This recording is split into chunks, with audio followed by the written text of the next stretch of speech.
courage is what we need. We don't need fearlessness. We need courage. We're always going to have fear. We have to have fear or we'll get killed by a car. So, because some people are reckless and don't have that fear and it's a problem. So I figured out, and I was talking to a PhD in intuition about this. And I said, I truly believe that people nowadays are mixing up and confusing intuition with their fear body of their programming. And she goes, you're absolutely right. She goes, I've written a paper on that. She goes, I've written an ebook on that. You want it? And I said, wait, I'm right. She goes, oh, that is totally legit. I loved the validation because I'd figured this out. She said, that is so true. When people say, I'm just going to check in with my intuition, I groan because people have lost their bearings so much, not just these days. People in history have lost their bearings. Let's not just say these days. People generally have lost their bearings so much with so much trauma and things happening that their normality is not intuition. It's their fear that's become the synopsis of their record, right? Welcome to the Rock Your Midlife podcast, your transformative sanctuary designed to guide you through self-discovery and provide the tools you need to find your purpose and navigate life authentically. Whether you want to optimize your health, boost your happiness, or deepen your self-love, this podcast is your ultimate toolkit. Welcome to Rock Your Midlife. I'm Dr. Ellen Albertson, the Midlife Whisperer, and I'm thrilled that you are here. This is the podcast where we help women find the energy, confidence, and clarity to make their next chapter their best chapter. Hey, if you're watching the podcast, please go ahead and like and share. It helps us reach more midlife women. Super excited about today's guest. She's already becoming an interesting dear friend. She is Jeanne Omlor. And if you're one of those women who's saying, you know what? I'm too old. It's too late. I can't change my life. You want to listen up because Jeanne went from broke, solo parent to millionaire. That's right. She did it. She went through a huge transformation and she's going to share exactly how she did it. For 14 plus years, she has helped businesses scale ethically and sustainably. She guides CEOs, founders, and ultra high net worth individuals on purpose and legacy while helping coaches build multi-million-dollar businesses through organic marketing without ad spend. And she is here to share her story of how she went from being a 54-year-old solo parent in deep debt and how she cracked the code of organic marketing and what she refers to beyond mindset to turn a life around and inspire others and you to live their lives the way they really want with the business they deeply desire. Welcome to Rock Your Midlife, Jeanne. So good to have you here. Thank you, Ellen. That was an amazing introduction. I was amazed at myself. Well, it's so true, right? How many women do you know? And we were talking about this the first time we met about women who they just let themselves go. They're just like, it's too late. I can't do this. They let themselves go physically, mentally. And I'm curious, what was that moment where you decided, you know what? No, I am going to change. I'm going to transform. I'm going to create the life I want. Did you hit some rock bottom? What happened to you to give you the impetus to really rock your midlife? Okay, I will just, say I never let myself go. Okay, so I wasn't in that thing of, I let myself go. I wasn't, that was not it. That I always took care of myself. I'm really not always careful about eating, but, exercising, beauty. I never did that. Even when I was as low and I was stressed out, I was, still conscious of trying to hold that together. So I didn't have that. However, I got to a point where I had moved to another city, and the old way of marketing when I lived in New York City, where people would meet me and be like activated, oh, Jeanne Omlor, yes, I'll work with you. I moved to the Midwest, and they were not as and they weren't as hungry as New Yorkers are. So I found myself in a situation where I had a really good offer, but it was the wrong market. Very classic problem for businesses. Great offer, wrong market. It's just a wrong fit. So after 2 years of just really networking, and I was an ambassador for a chamber and so much more networking and events and all sorts of stuff, I realized that it was going nowhere. I thought this is just really, I've given it a good go, 2 years of really working hard. I thought this isn't going to work. I need to get online. And I thought going online meant, doing ads. But anyway, back to the moment. The moment was I woke up one morning and I thought, oh my gosh, I did not feel good about myself. I was low level depressed. I had dysthemia. I just thought, this isn't getting any better. I'm 54 years old. Okay. That I'm not going to get any younger. I'm not going to, all of a sudden get way more energy than I had. It's not like you're going to gain energy usually. And I just thought, I'm kind of depressed. My daughters are going to find out at some point that I'm actually running on debt, and I've got to fix this. And, it's really hard when you're down to get up with nothing and say, I have to fix this. And it's really hard psychologically because you just feel like so, down. And I just thought, you know what? When do I fix it? Maybe. And I started to think, well, I could do it. And I thought, no, if not now, when? Because I thought, wait a minute, Jeanne, you're 54. Then you're going to be 55, and we know how the time passes. Then you're going to be 56, and I projected myself to being 60. And I thought, is this going to be easier, 4 years later when I'm feeling even worse about myself? I'm going to be in deeper debt. No, I have to do this now. So I got out of bed and I found any old program and I plonked down 10K on 3 different credit cards and went into deeper debt because I thought I have to keep betting on myself. I have to keep testing. And I thought they were going to show me Facebook ads. And I realized immediately that those were not going to work. But I thought, okay, I'm here for a reason. And sometimes you get something else out of your investments.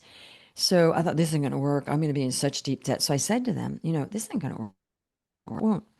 And I said, well, I just paid you 10K. So what are we doing here then if it's not going to work? They said, you panic.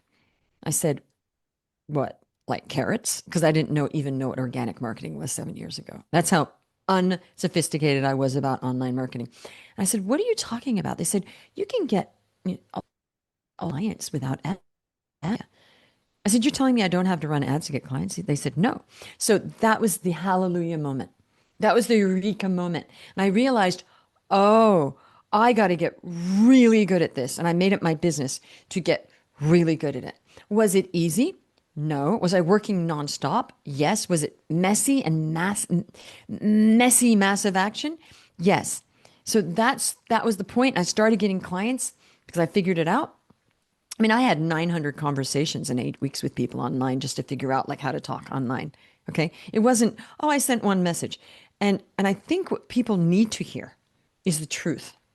The truth is you cannot create great traction, a lot of money. If you think you're going to do 1 or 2 or 3 things and it's going to be all very neat, like a Victorian drawing room, because it's not the truth. You need to roll your sleeves up and know it's going to feel pretty bad. And you're going to feel kind of desperate. And you're just going to be rolling in the mud, wrestling yourself in a mud fight, because that's how it felt.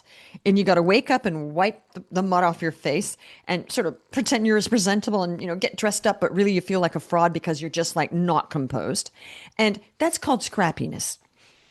Now, I'm not the only one that says that. No really hugely successful person did it. And it was all so neat and we didn't get a hair out of place.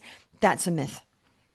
Just listen to Elon Musk and all the other guys, and all the women. So I was just like mud wrestling with myself and I started getting clients and they're like, how did you do this? And it just became this snowball effect. And it was beautiful and so exciting. And that was so energizing for me that finally I found something that was so aligned, worked so well, and I figured it out. And then the rest is history. I got to $1 million in 17 months at like 97% profit, all on my own.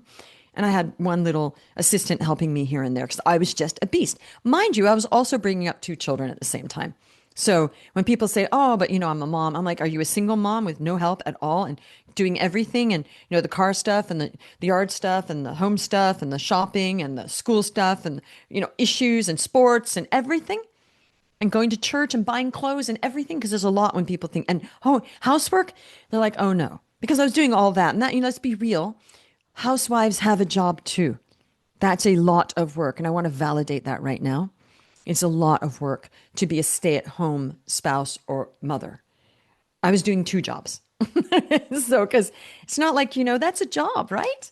Yeah, absolutely. I know I'm the mother of 2 and I know what it's like to take care of and juggle so many things. But what I really want to say to the listeners is you got to do it in the now, right? It's not going to get easier in 5 years, in a year, in 10 years. It's going to get harder. And the thing that's keeping you from the making the million, whatever that dream that you have, is that fear that wants to keep you stuck, right? That sense that you had where it was like a mild depression where, God, I Mm, just don't feel good. And you finally decided to like pick yourself up and just do it because let's face it, it's not getting easier. We're running out of time. You got to do it now. And your business is so much too about legacy and helping people to like find their passion and their purpose and show your kids like, hey, look at mm, mom. I know you've got two daughters, right? Like that's a big impetus for me, for my kids to see me in my prime doing what mhm. I love. And I also love what you said, Jeanne, about you're going to mess up. It's going to be messy. I love that you said, yes, I never let my parents go. I've always taken care of myself, but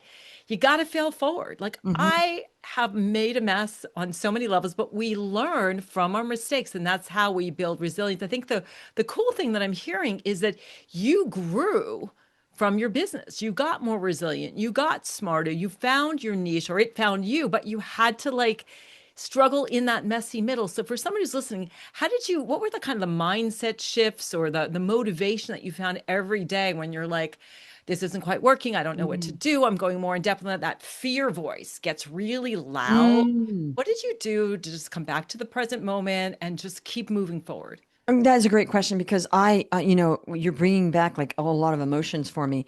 When I first started my business before, this is 14 years ago, because I'd already been in business 8 years and it was sort of cobbling along and I was really good at what I do. I helped other people make money and it was supporting. But then the 2 years in Cincinnati really, because it was Cincinnati, really just, nothing was going on. When I first started my business, so my kids were 1 and 4 and we were in New York City with no money. Okay. No money and not really child support. Then later on, it became zero. And I thought, oh my gosh, I need to do something now. And I started a kids blog that I thought I could make money off. It became really world famous, actually, well known. I used to get a lot of kid loot, but it's not, I couldn't figure out how to make that a sustainable business, bringing enough money in. But it got me out there and it got me writing every day. And people loved my blog and it gave me confidence. So the first thing I needed to get some confidence that I had value. And I loved doing the blog and I did it for years, even when I then became a coach. After a year of doing it, I thought, oh, I got to do something else. But I continued it. Okay.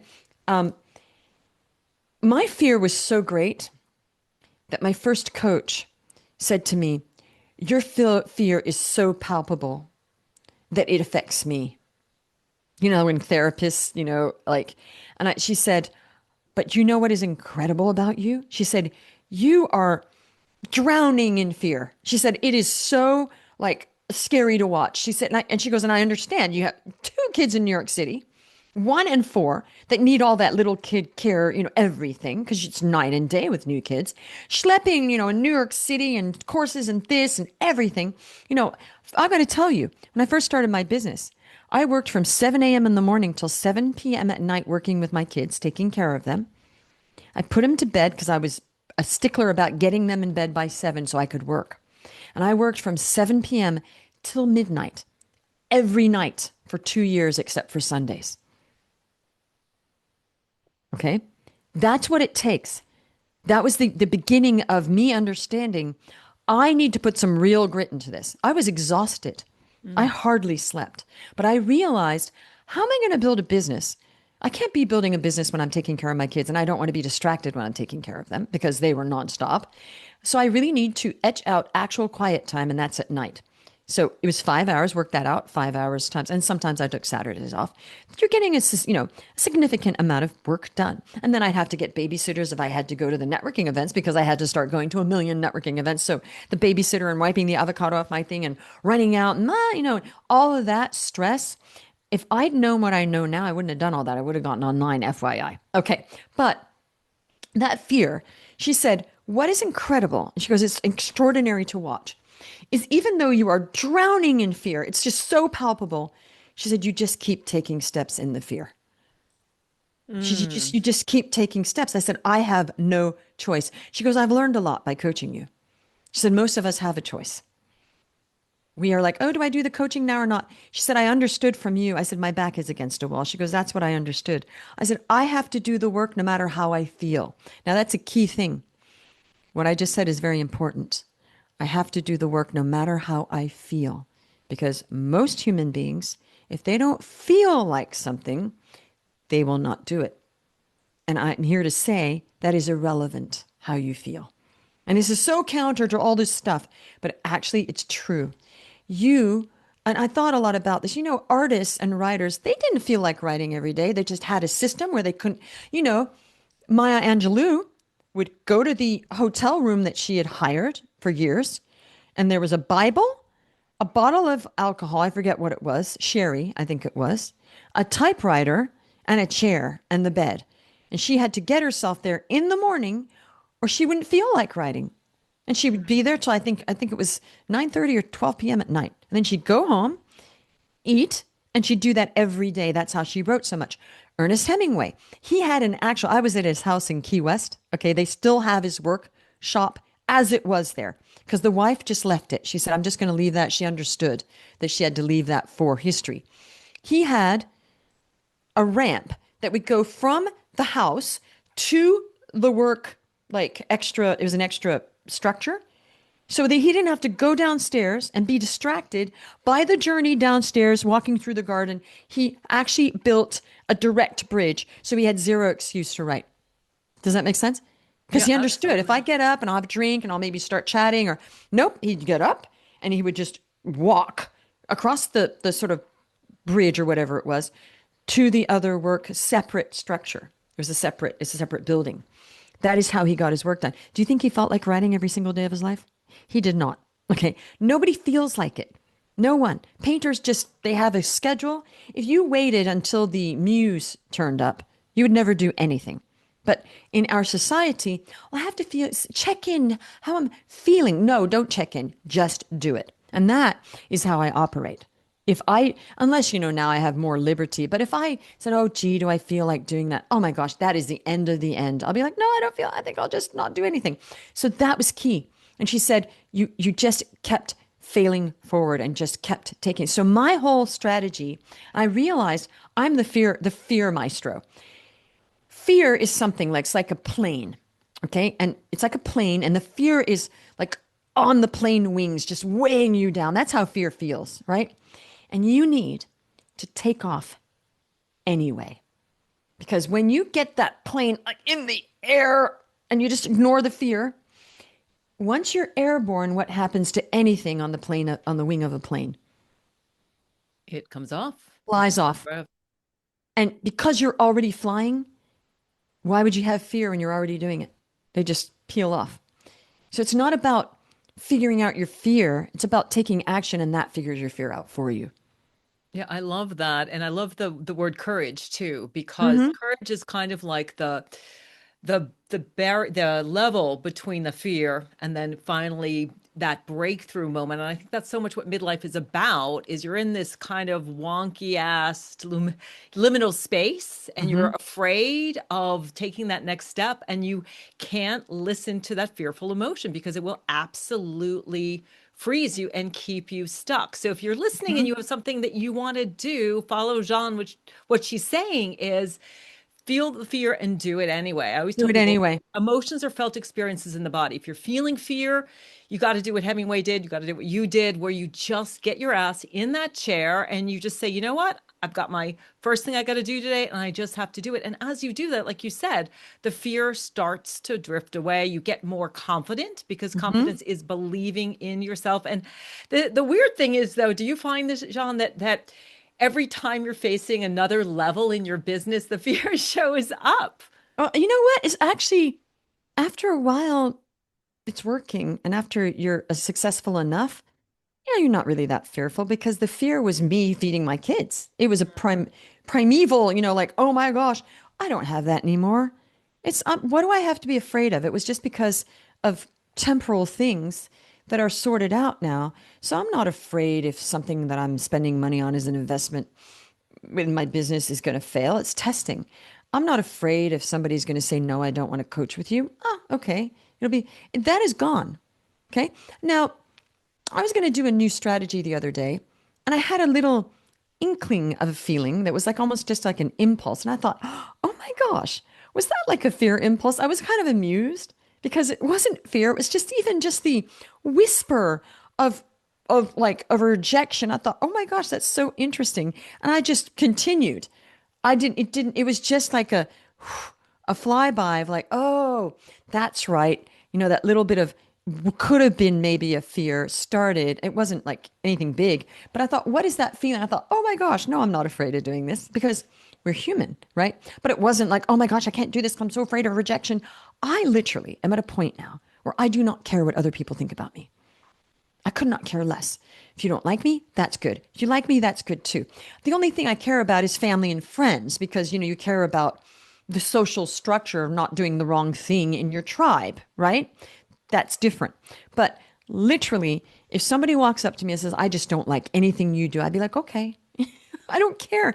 You don't, the older you get and the more secure you are and you just know what your mission is, none of that is important because that is just people that care. It's because they have they have a lack of confidence and not worth, but how can I put this? Inhabiting, I'll say. Like, I know I'm not perfect. I have hesitations, some fears about other stuff, like my daughter's come up, certainly. But if it's, I don't approve of you, people don't understand that about me and they'll say things, human beings, they'll sort of say stuff and I'm sitting there bewildered. And I'm like, as if I care, you know, I don't. And that is real power, is when you can say, I literally don't care what other people think of me. I'm going to do what I'm going to do that I know is right. Okay. And I don't care. It's so liberating. It's so It is. liberating. You get to that point. Really? What made you think that I even care? And when you get to that point, you realize you're not a normal person anymore. You are not a normal person. Like I was in the hospital the other day because my daughter had a terrible accident. I mean, I'm not going to go into it, but it was awful. And they were talking to me like I was a normal person. And I said, before we continue, I laughed. I said, you have to understand something. I am not a normal person. You have to deal with me not like a normal person. I don't need coddling. I don't need you playing me. I don't need this bedside. I need you just to tell me the truth about what is going on right now. And they went, okay, got it. And they told me the truth. Okay. Because they're used to treating, like that you're not. And I said, I'm not normal. And then the nurse laughed. She goes, okay, I get it. She said, here's what's going on. So I realized when I said that I am not normal because normal people care a lot about what other people think about them. So I invite all the people listening, embrace not being normal because normal is sucks. Okay. Being normal isn't anything you want to look for, right? It's good to be abnormal if abnormal means that you're self-possessed in a good way, not neurotic and not narcissistic, because that's another problem, but that you're good, and, people that are self-possessed in a good way, if somebody, gives you a compliment, it doesn't really make your day because everything is neutral at that point. So if somebody compliments me, I'm like, that's lovely. Thank you. But it doesn't make me go, oh my gosh, thank you. It's because I'm neutral. Does that make sense? So, It does. And what I'm hearing too is it's this fierce authenticity where you just don't give a flying yeah, whatever about what other people think. And that is so incredibly liberating because when you are always needing other people's acceptance and approval, it keeps you stuck in victim mentality. And it also disconnects you from your intuitive wisdom, which is going to help you be happy and successful in life because you're always thinking, what are they going to think? I can't do mhm. this thing. And the truth is that they're not thinking about you. If you're listening, when you're thinking in your Nobody head is. about, we're all really focusing on ourselves. It's all neuroscience and the way the brain Hmm. is really designed to protect you from danger and to think about what is Sally, Jane, and Bob, what are they all thinking Hmm. about me? And they're not. So They're not. They're thinking this about themselves. Numero uno, right? so if you're listening, this is to empower you to be your beautiful self. And the beautiful thing too is when you're yourself, you give every other woman permission to do the same. That's why, I Yes. hate the social comparison thing that we're all seeing so Mm. much on social media, Mm. that we're supposed to look like someone, act like someone, be like all these other people instead of being ourselves. I've been really curious about this because I looked at your website and you have on your website that the keys to your potential are power and self-love. And self-love is Mm. one of my favorite things to talk about. So I'm Yes. really curious of the role of power and self-love in the work that you do and how it impacts you personally. Well, I mean, there's a point where I realized I really did lack self-love. I mean, I'd been through so much with so many different things in my life, and I thought, And it kept coming back. And I thought, yeah, I do really. I might seem all together and everything, but and several people I worked with, therapists and other coaches, they're like, Jeanne, it's like there is, even though you're really, and I thought, that's right. And I came across this very simple system of when you're just lying, because I read about this guy who had lost everything, and he lost his multi-million-dollar business. His wife left him took the kids. He was very ill, couldn't move out of his bed, and just was lying there. And all he did was just say to himself, you are loved. You are loved. You are, and every day, all he could do, he couldn't move, was just, and by just over and over saying, you are loved, I am loved, or I am loved, I am loved, I am loved, I am loved. He just kept doing that. Then he'd say, I am worthwhile. But it started just with a simple statement. That guy got better, got out of bed, and reconstructed his whole life just by the basis of he hated himself. He'd failed. He lost his wife. He'd done a lot of things wrong. I mean, I don't know if they were morally wrong, but I don't know the whole story. But the point is, he lost everything, and just by starting with that one thing. So even if you're not feeling great about yourself, if you just wake up in the morning and go, "I am loved," and over, and the more you do it, and then you say, "I am worthwhile." Then you can add different ones. I mean, I have a whole list that I compiled. But the I am loved one is just the basic one. I am loved. And the more you do it, it does shift something by the chant of it, just even if it's just in your head, that you are brainwashing yourself, that you are loved. And that love, I started to think, well, who loves me? But people that are highly intellectual, like I'm very analytical. I thought, stop it. But then I started, as I did it, I thought, that's true, because let's think about who loves me. Like my daughters love me, my family loves me, God loves me. So even if you're alone and you believe in God, the I am loved really is about our creator and a higher being loving us, even if you're alone, right? Because you might say, well, I don't have friends, I don't have a spouse, I don't have kids. You could be all alone, and this does work because, infinite wisdom loves you, right? If you believe in that, and you might not, but I do. So that I understand with our clients, sometimes it is a lack of self-love that's getting, we have a mindset coach on my program as well. Sometimes it's not just the strategy. Actually, I was just working with a client today, and this came up, and she said, you were right, because I had this stuff. And when I started to get clients, and she said, I understand it's my lack of self-worth. And I said, that's okay. And, it's up and down, but, we're working with her, and now she said, you're right, because every time I unlock more of that, I get another client. So it's not just about strategy. Energy is also important. And I want to say something about fear, but you're right. Courage is what we need.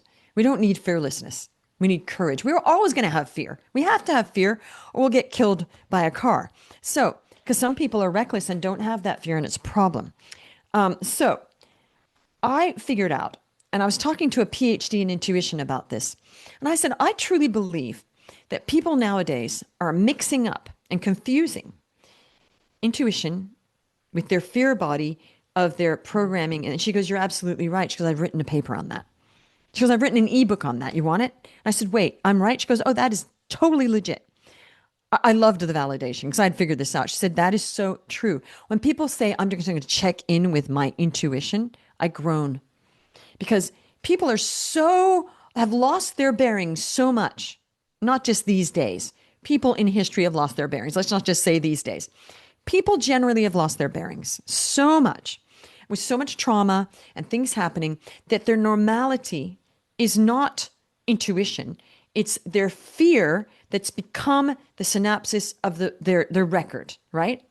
So when they say, I'm just going to check in with my intuition, I know the people that are saying that are going to check in with their fear and not do stuff, because then they come back and they go, yeah, I checked in with my intuition. I'm like, uh-huh.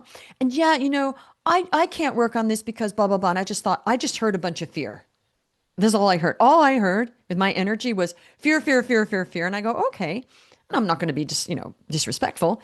And then they go off and they don't do anything with their lives. They continue doing the same things in the synapses, the same pattern over and over, but they have now satisfied their intuition bias, I call it, that I Mm. checked in and no, that was not the right thing to do. No, you literally checked in with your fear body, and the fear body was like, no, oh, I can't do this. So people have to start understanding that they got to start working on how to distinguish what is actual intuition and what is just your fear body just saying, oh, I'm being intuitive. I'm checking in with my fears. And no, I can't do this.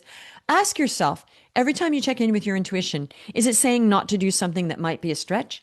Because if it is, that is not your intuition speaking. That is your fear. Yeah, I always think about it as fear is very contractive. Emotions are felt experiences in the body. So if your Yes. fear, it's tightness. It's tightness sort of in the core, the center of your body. It's like you said, it's shutting you down, it's telling you not to do things. And then when it's your intuition, it's a hit and it's Mhm. expensive and it's perhaps Mhm. something you've never thought of before. But we have to really know the difference in order to open up to more of the intuition. I think getting back to what you were saying earlier about facing your fears, the more we face our fears, the more we understand the difference, the more we can harness our intuition, which is really going to give us the clarity to create lives that make us happy. So I want to make Mm. sure that people can get in touch with you. So tell us a little bit how you help coaches and consultants and where people can reach out to you if they're listening and saying, Jeanne, I love your vibe. Yes, I'm online. I'm not going anywhere. I'm kind of in fear and in Mhm. circles. Tell us what you do to help coaches and consultants and where people can find you. Okay, so first of all, we help people to create offers that are better offers than the people in their market. So we are going to create an offer that's not just an everyday, you know, meat and potatoes. It's going to be okay. Maybe a billion people do what you do, but your offer is going to just be better just by something. So we create a good offer. We get really clear on who the target market is because people are confused and confusion doesn't sell. If you're confused about your offer, there's no way you're going to kind of sell something you don't know what it is. You can't go into a shop and go, oh, here's the sporting section and there's a box with a question mark. I need a bike helmet. I'll just take that because it might be a bike helmet. Nobody's going to do that, right? You have to know exactly what you're selling because people want to know exactly what they're buying and what they need, right? There's a kind of like fear based, that's people do from fear. They don't get clarity out of fear of getting clear. I've seen this about 700 times. Okay. So then we get clear on the messaging that it is good messaging, like that the brand, and I call it Jeanne's 5 minute branding because you don't need to hire a branding person, FYI. That your message is not, again, vanilla. I call it spinning the vanilla wheels. Nobody cares about vanilla ice cream unless they got like other toppings on it, right? You want to be chocolate fudge chunk in you. You want to be the one that stands out. So we get clear on like you messaging that those people that need you, they're like, yes, I want that. Me, yes, not, oh, they're something. It's not compelling that you put, I'm a life coach. And why should I care about that? Because nobody does care. They only care when they understand that you care passionately about solving a problem for them or helping them, right? So the messaging is important. And then from there, we help people get clients on LinkedIn with not just posting content. People just think they're going to post content and they're just going to come to you. That is just a myth. That is like the build it and they will come myth. You do not build it and they will not come. You sell it while you are building it, while you're getting insight from your market. That's how you do it. So one movie has, for some reason, convinced billions of people that that is marketing and that is not marketing. I don't understand who started that myth, but it's hurt a lot of people. The build it and they will come is not what you do. No. Okay. And then we help them with the messaging and the sales part. So it's the whole system. That's what we do. We focus on LinkedIn now because that is where the biggest bang for your buck is. That's really working better than the other ones. And we only work with high achievers and they're all on LinkedIn anyway. And our clients are also on LinkedIn. So that's what we do. We also help people if they want to get speaking gigs. We help them to book those. We also help people if they want to start a podcast, how to do that real quick and monetize that in two different ways, how to get on podcasts. So there's a triangle. It's LinkedIn lead generation, speaking gigs, and podcasts. And it's really just a triangle of organic marketing that can get you to millions. You do it properly. So you don't even have to do ads. Now, I have done ads. I spent a lot of money on ads testing and they don't work. I'm not 100K because I do test a lot. I've tested many different services just so I can tell my clients, nope, that doesn't work, doesn't work, doesn't work. And So where do that's it. And people find you? They want to. okay, you could look at jeanneomlor.com, JeanneOmlor.com /reviews. And you can see hundreds of reviews and you can book a call there. I'm also on LinkedIn. Those are the two places that are best. I'm also, if you want to look at some funny content, there's stuff on Instagram still. And I will share all of that in the notes because you are an incredible woman. And I know that your mission is to help people get their message out and make a difference in the world. I love this idea that I feel like the powers that be are trying to keep us in this fear place. Mm-hmm. It's very much the Matrix, right? They're trying to keep us in this place where we're just numbing out because we're in all of this fear. And I hope for those of you who are listening that what you've gotten from here is face your fear. If you're facing your fear, if you're scared of what you're doing, you're going in the right direction, and don't let fear stop you from doing what you want to do, or the fact that you think that I'm too old, it's too late, because it's absolutely not. So, Jeanne, thank you so much for being here. Thank you all so much for listening. If you'd like to get in touch with me, you can head on over to the midlifewhisperer.com. If you're feeling stuck, I would be happy to meet with you. There is a link there to schedule a Midlife Radiance call. And I am so glad that you're here. Let me know in the comments what you have gotten from today's conversation. And Jeanne, thank you so much for being here. It's been a delight. Thank you. Welcome to the Rock Your Midlife podcast, your transformative sanctuary designed to guide you through self-discovery and provide the tools you need to find your purpose and navigate life authentically. Whether you want to optimize your health, boost your happiness, or deepen your self-love, this podcast is your ultimate toolkit.